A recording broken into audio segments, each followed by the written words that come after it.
Vamos a empezar entonces con la primera ponencia, se llama Integración de Generación Distribuida en el SDL de EDEC S.A., considerando una formulación matemática binivel. Estará a cargo la presentación de este trabajo de Jonathan Tavares, de la empresa de energía del Quindío. Jonathan, adelante.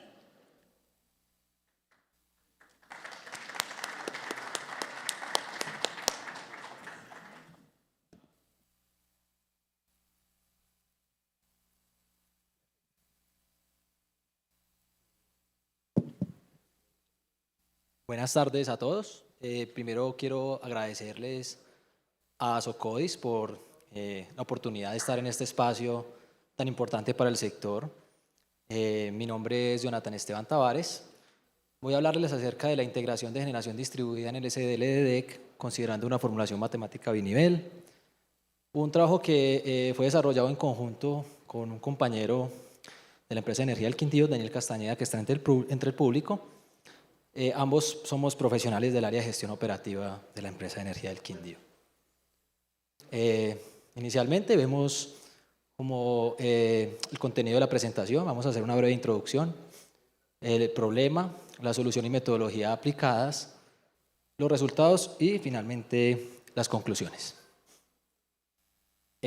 Como bien sabemos, la generación distribuida va cobrando mucha relevancia en la instalación en los sistemas de distribución. Esto, digamos que debido a sus ventajas técnicas, económicas y ambientales. Sin embargo, esto genera unos desafíos operativos importantes debido a que esta penetración de generación distribuida puede generar incrementos en los niveles de tensión, puede generar incrementos en las corrientes de cortocircuito, puede generar flujos inversos, e incluso puede generar un incremento en las pérdidas del sistema si no se hace una penetración adecuada. El modelo propuesto, la metodología propuesta, busca un balance o un equilibrio técnico-económico entre los intereses de los propietarios de los generadores distribuidos y los operadores de red, teniendo en cuenta un modelo matemático y enfocado también en cumplir la normatividad vigente en el sector colombiano, en el sector eléctrico colombiano, como son la Ley 1715 del 2014 y las resoluciones CREC 075 y 174 del 2021. El problema, digamos, surge básicamente del conflicto inherente que existe entre los propietarios de los generadores distribuidos y los operadores de red, ya que el propietario del generador distribuido busca de alguna manera maximizar su beneficio económico a partir de las ventas de la energía que genera, y desde el punto de vista del operador de red, pues debe tener en cuenta el nivel de pérdidas y la estabilidad del sistema. Y ahí nos surge una incógnita importante, y es cuál debería ser la localización y el dimensionamiento óptimo que deben tener estos generadores distribuidos en el momento de la instalación en el sistema de distribución local. Para ello,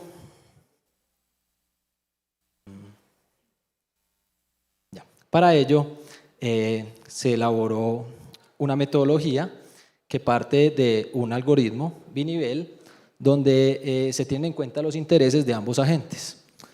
Primero, vemos cómo garantizamos las ventas de energía de los propietarios de los generadores distribuidos, maximizando su beneficio económico, y de la misma manera, ese sería el líder del algoritmo binivel, ese es el líder, y el seguidor es el operador de red, que lo que busca es una minimización de pérdidas, disminuir sus pérdidas técnicas y de alguna manera garantizar la estabilidad del sistema.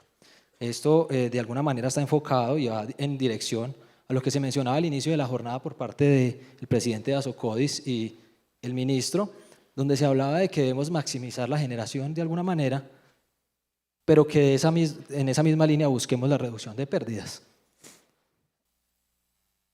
Así, digamos que el modelo inicia un proceso iterativo buscando un equilibrio técnico-económico y garantizando de alguna manera los beneficios tanto del operador de red en la reducción de pérdidas y los beneficios de maximización de utilidad de los generadores o propietarios de los generadores distribuidos.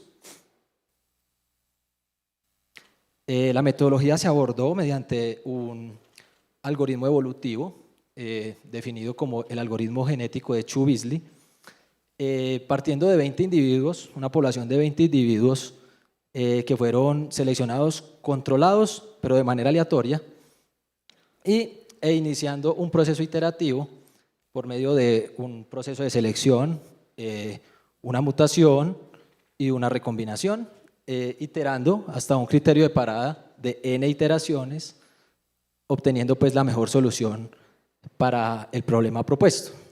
Este vector que vemos indica dónde ubico el generador distribuido, y el número que aparece depende de la capacidad del generador que voy a instalar.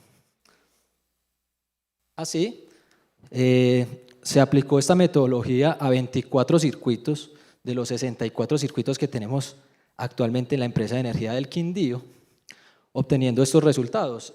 A la derecha, mi derecha, a la izquierda de ustedes, vemos la evolución de la incumbente, cómo evolucionó el algoritmo genético hasta llegar a un punto de saturación donde no encuentra mejora y entrega la mejor solución posible para el problema planteado. Y a su derecha vemos los resultados ya en recuperación de pérdidas en valor presente neto y la capacidad propuesta para instalación en generación distribuida, que son alrededor de 34.8 megas para el caso pues de estos circuitos de la empresa de energía, efectivamente distribuidos cumpliendo con la normatividad que debe ser inferior a 1 megavatio. Finalmente aquí vemos geográficamente cómo se ubican los generadores que propone el modelo, las cantidades de cada uno en el mapa del departamento del Quindío y en el sistema de distribución local de la empresa de energía. Tal cual como vemos allí, están dispersos, algunos están en las colas de circuito, otros no, pero sí garantiza la reducción de pérdidas en el sistema, que era el objetivo que se planteó desde la metodología. También es importante mencionar que adicional a la reducción de pérdidas se obtiene un beneficio desde el perfil de tensión. Evidenciamos que se tuvo un 2% de mejora promedio en los nodos donde se instalan los generadores distribuidos, y adicionalmente se obtiene un 1% aproximadamente en los nodos restantes del sistema donde no se instaló generación distribuida, pero en el circuito donde se instaló. Es un beneficio pues, que nos encontramos en medio de la solución de la metodología. Ya para concluir, pues es importante mencionar que se logró un punto de equilibrio donde ambos agentes, es decir, los propietarios de los generadores distribuidos y el operador de red, obtienen beneficios económicos. Uno desde el punto de vista de las ventas de energía y el otro desde la recuperación de pérdidas. Y también garantiza efectivamente la estabilidad del sistema después de la penetración de la generación.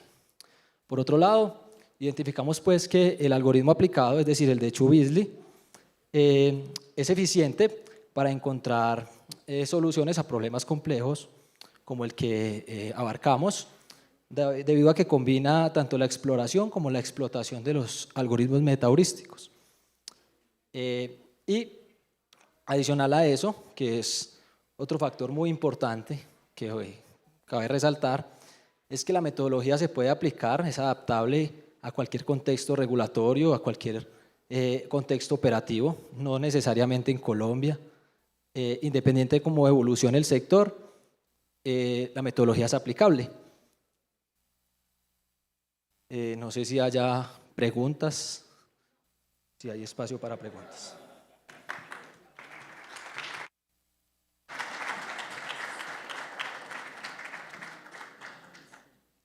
Bueno, seguimos con el siguiente trabajo y está titulado Automatización y optimización de ajustes de sistemas de protección con métodos simplificados, y estará a cargo de su presentación de Juan Fernando Piñeros de XM. Juan, bienvenido al escenario, por favor. Máximo 10 minutos. Nuevamente, la pantalla abajo les va indicando cómo van en el tiempo para la presentación. Buenas tardes a todos, y a Socodis muchas gracias por la oportunidad de estar acá. Este trabajo entonces lo presento en nombre también de mis compañeros Didier Echeverry, Javier Llano y Miguel. Hago parte del equipo de protecciones de XM, y los voy a llevar a que vean cómo logramos repensar la coordinación de protecciones y sobre todo verificar los estudios de coordinación de protecciones. Entonces, la misión de obviamente un sistema eléctrico es atender la demanda, ¿cierto? Es lo que todos queremos en general, pero obviamente sabemos que se presentan los apagones, ¿cierto? Han venido sucediendo en los años anteriores, Argentina, Panamá, México, ¿cierto? Han experimentado apagones, Venezuela y recientemente Brasil y Ecuador, ¿cierto? Y en muchos de estos apagones, una parte importante de la situación que amplifica digamos, el problema tiene que ver con la coordinación de protecciones. Entonces, la pregunta natural es, ¿cómo vamos a poder reducir ese riesgo? Y eso es lo que nosotros hemos empezado a trabajar, llevamos ya un tiempo importante y vamos a abordar entonces cómo precisamente ver ese reto de la coordinación de protecciones.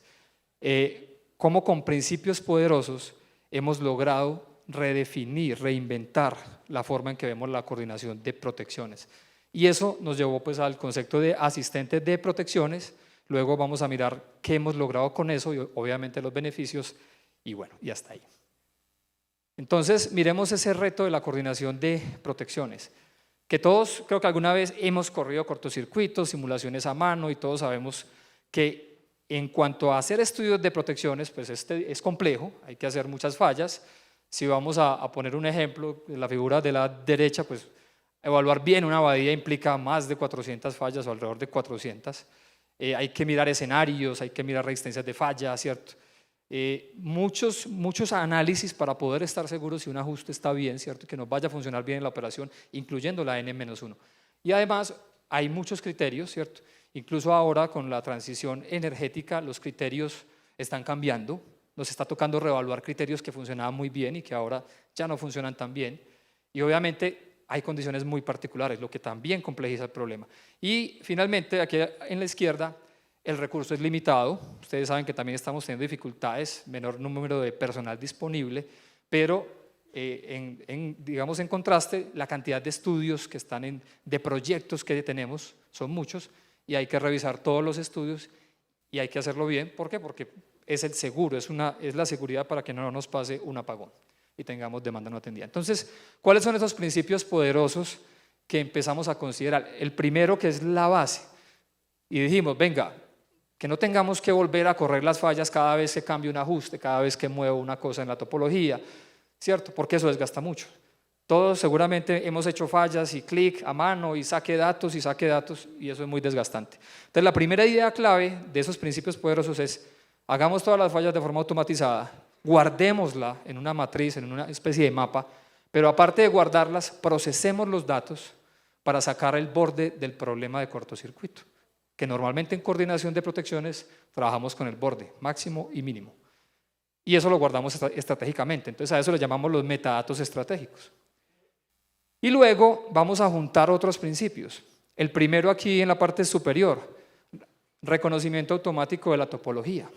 Tener algoritmos que sean capaces de identificar la topología, tener algoritmos que sean capaces de poner reglas de experto para hacer los cálculos. Y luego nosotros fuimos pioneros en crear un concepto de evaluar con ingeniería de desempeño los ajustes. ¿Y eso qué significa? Que hacemos un montón de fallas automáticamente, guardamos las fallas, sabemos qué espero en cada falla, ¿sí? Y a eso le aplicamos un modelo de cuantificación de desempeño y un modelo de optimización. Y esto es muy simple, ahí se ven muchas ecuaciones, pero la idea es supremamente simple y es, yo hago cada falla y a cada falla le doy un puntaje, si opera bien, voy a poner un ejemplo, le doy 10 puntos, si se adelanta el relay le doy menos, 5, si se retrasó mucho en operar, entonces le doy 3, si operó y no esperaba que operara, entonces le puedo dar puntaje negativo y con ese principio logramos crear una cuantificación pionera en el mundo para ser capaz de hacer cosas que parecían muy difíciles, que es cuantificar qué ajuste en un relé de distancia es mejor que otro, ¿cierto? Entonces, y a eso le pusimos un modelo de optimización, que eso que ustedes ven abajo ahí en azul y rojo representa la cobija cortica en protecciones, que a uno le dicen, pero si lo hace más fiable es menos seguro, si lo hace más seguro es menos fiable. Y encontrar ese balance es lo que debemos hacer para lograr una mejor coordinación de protecciones. Y finalmente, con las reglas de experto y con una simulación, reducida, digamos, o simplificada de los relés, porque quienes han montado un modelo de un relé en un simulador saben que configurar un relé toma tiempo, ¿cierto? Hay que leerse muchas cosas. Nosotros creamos un esquema embebido con ecuaciones sin code, donde los relés se representan lo mínimo que necesito para tomar una decisión en protecciones. Y eso se hace dentro del código. Y cuando juntamos todo eso, entonces nosotros dijimos, venga, pero necesitamos crear un concepto que yo no tenga solo la calculadora, sino asistentes de protecciones, porque tengo muchas cosas que revisar, muchos chequeos que hacer y necesitamos obviamente hacer el trabajo con calidad. Entonces creamos el concepto de asistentes con el foco de que yo no use el software solamente como la calculadora, sino que le subimos el nivel, ¿cierto? Entonces ya usando el software para que analice, para que verifique, incluso para que me recomiende, ¿cierto? Y me ayude a hacer el trabajo. La idea no es reemplazar al ingeniero, no, pero tenemos un volumen muy grande y los sistemas son capaces de hacer más cosas. Entonces ahí ven la estructura en donde básicamente es todo lo que ya les hablé, resumido: identificación topológica automática, ejecución automática de fallas, almacenamiento estratégico, metadatos del borde del cortocircuito, aplicación de reglas de cálculo, todo. Y finalmente tenemos herramientas computacionales que entonces ejecutan esto y nos ayudan a revisar en el día a día los estudios con esa visión. Y quiero que lo recuerden porque sectorialmente tenemos que avanzar en que muchos estudios que actualmente siguen siendo muy complejos, deberíamos apoyarnos en esta visión que ahora pues, les estamos mostrando, nos está funcionando. ¿Qué hemos obtenido al aplicar esto ya en la revisión de los estudios? Recuerden que XM es también responsable de la coordinación de protecciones, ¿cierto? Y de, en conjunto con los agentes, adelantar los estudios.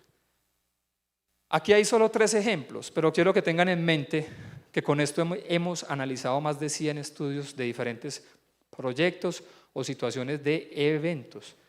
Y aquí solo por mostrarles, el lado de izquierdo, un evento real, nos operó mal un relé de distancia, corrimos nuestros algoritmos de optimización y nos dio la alarma, incluso ahí se ve el registro real con la impedancia y el acotamiento que el algoritmo que utiliza inteligencia artificial utiliza exactamente el algoritmo de evolución diferencial, nos encontró la región segura, pero también nos dijo, si se fijan el dato por allá hay un 9.8, que el desempeño del relé de distancia es muy pobre para esa terminal. Tuvimos que tomar la decisión de temporizarlo para evitar un problema. En el lado izquierdo, y quiero que lo tengan en la mente, hay una planta solar, y ahí voy a hablar de la redefinición de criterios. Nos tocó revisar qué le está pasando a las distancias en estos extremos, porque el criterio convencional, ajuste la zona 1 siempre, ahí no funciona. Y encontramos riesgo de que ciertas plantas se puedan salir ante fallas externas. Tuvimos que apagar esa zona 1.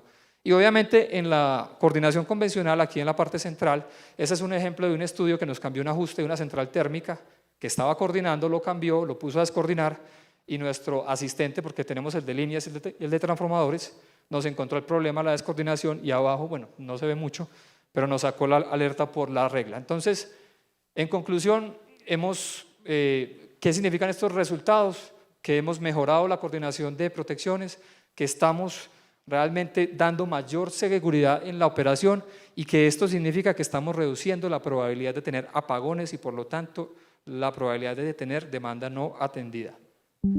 Estas son las publicaciones que tenemos. Este trabajo lo hemos llevado, vamos, a las grandes ligas. Tenemos 2 artículos en Journals Q1 del máximo nivel, en donde entendimos que hay que compartir, hay que poner esto en el medio, en el sector, hay que mover esto, porque necesitamos cambiar el enfoque en la forma de hacer los estudios para ser más precisos y obviamente ser capaz con todo el volumen que hay. Entonces tenemos 2 artículos indexados, un reporte, una participación en un reporte de la IEEE y hemos sido invitados pues, a diversos escenarios a exponer. Beneficios, lo que ya les mencionaba, mayor calidad.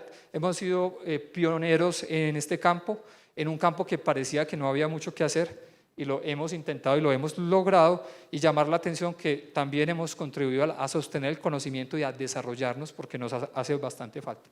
Finalmente, un agradecimiento a nuestros líderes que nos han puesto en el ADN precisamente la excelencia como tal, y muchas gracias.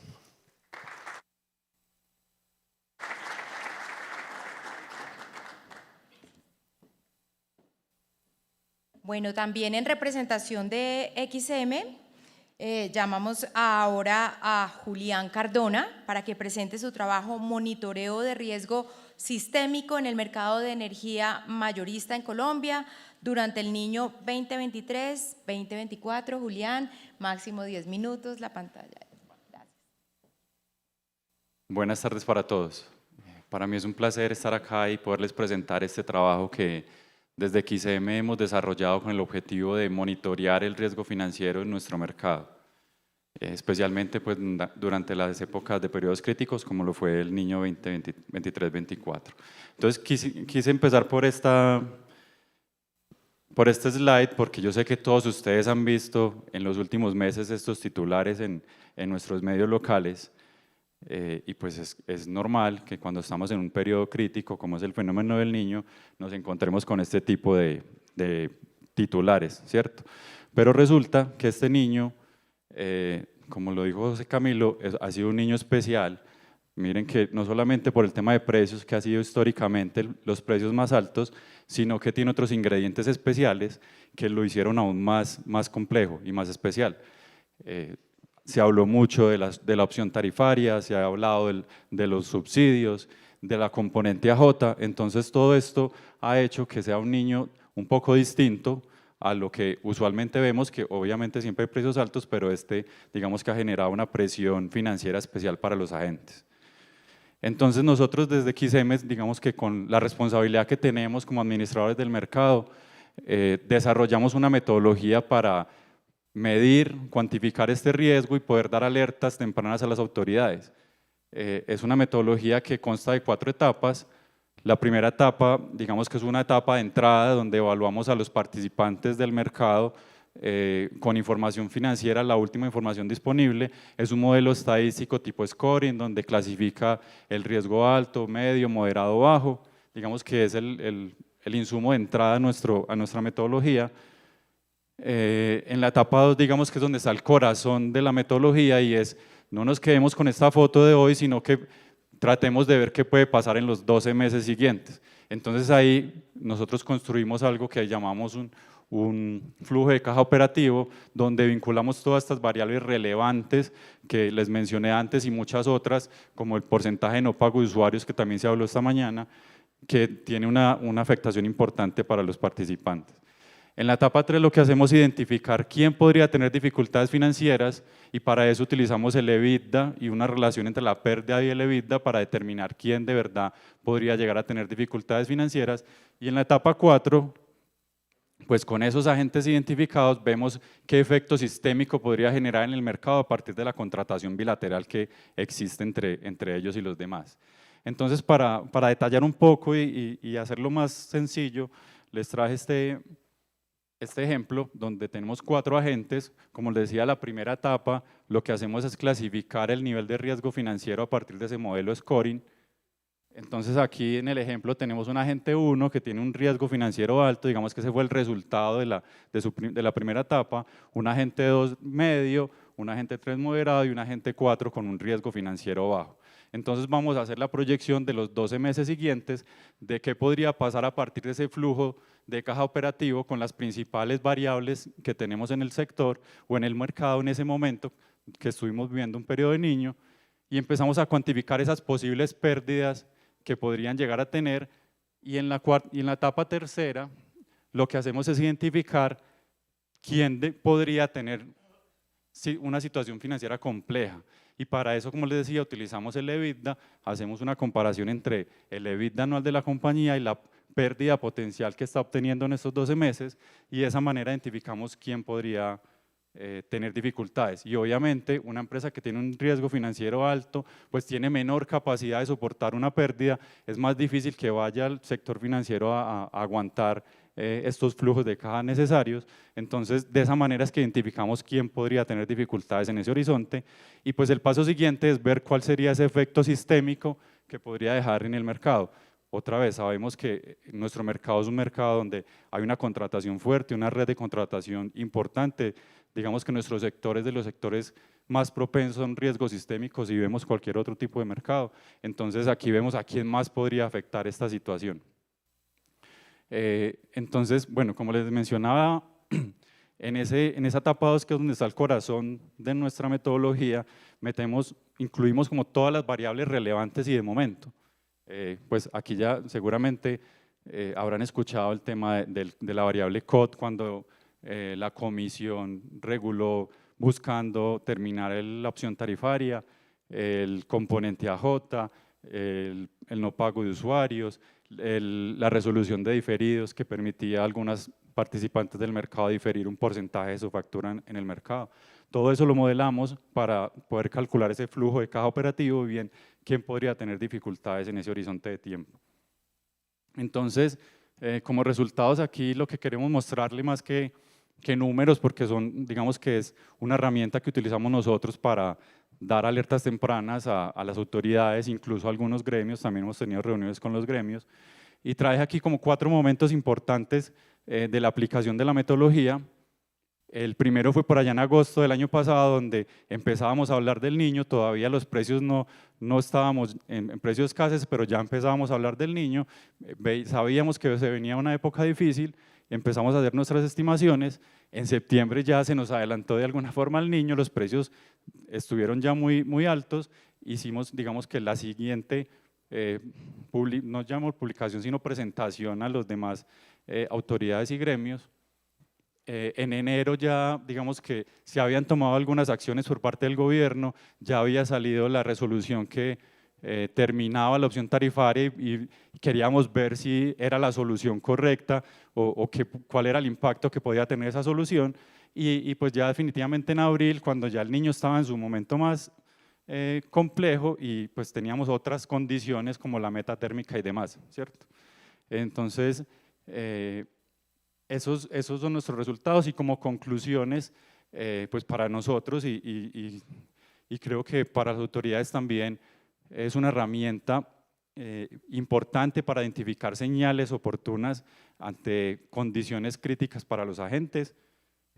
Nosotros desde XM, desde la gerencia del mercado, venimos trabajando estos temas de riesgo financiero hace muchos años y digamos que cada año, con cada situación vamos enriqueciendo estas herramientas y esta metodología y pues también, a pesar de que no es una función regulada de nosotros como XM hacer este tipo de análisis, consideramos que es importante dar señales oportunas a las autoridades cuando vale la pena hacerlo. Ay, perdón, me fue. No puedo volver. Me faltó, qué pena. Quería despedirme con una frase, y es que medir el riesgo es el primer paso para convertir la incertidumbre en una oportunidad. Muchas gracias por su atención.